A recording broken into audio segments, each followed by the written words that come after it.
Hi guys, this is part 3. So, mag-renovate na tayo, be. Wait lang. So, medyo magulo yung buhok ko. Pero okay lang. So, ito yung bending machine. So, nababa ko lang. Then, ito. Ang bigat. Then, ito. Then, ito.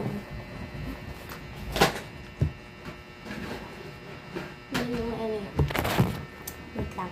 Ayusin ko lang ito. So, sabi ko ganyan na lang kasi natatakpan kasi yung dito. So, tatanggalin ko na lang siguro ito and lalagay ko na lang siya sa isang spot. Wait. Mag-iisip lang ako. So, guys, may naisip na ako. Dito ko na lang lalagay. Okay, wait. So, guys, ganyan siya. So, parang pag ganito na lang lalagay ko. Yeah. Yan siya. Oh, lalagay ko na lang to sa gitna. Diyan. Tapos dyan yung bending machine. Actually, baka dito ko na lalagay yung bending machine. Wait. So, eto. Kukunin ko to. Ang bigat. So, lalagay ko siya dito. Diyan sa, Then, kukunin ko itong bending machine. Ayan. Then, uusap ko lang to. Yan. Then, kukunin ko to. Ayan, sa likod na siya. Then, itong coins.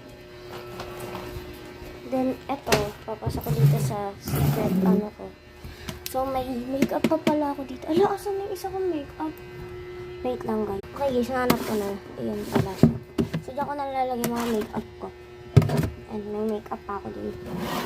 Then, to. Matatakpan kasi yung sure, dyan na lang. Then, yan. Then, ito lalagyan ng lip gloss ko. Hindi ko pa ito tinatapon kasi nga kailangan ko pa yan. Then, yan. Ay! Nalaglag! Oh my gosh, may mga nalaglag ako mga dito, mga dito.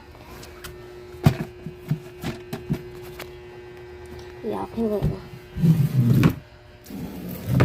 Ano na natin yung mga nalaglag dito. Alabibat ko ito tinanggal. Wait. So, dun pala yan sa sa dulo. Then, ito yung mga nalaglag mga biyo. Then, meron pa neto. Maganda ba ito?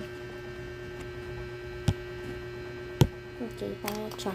Pero, ilalagay ko na lang ito sa taas ng vending machine. Ayan. O kaya, baka dito ko na lang siya ilagay. Tapos, dun ko ilagay yung mga coins. Wait lang, nag-iisip ako. Go to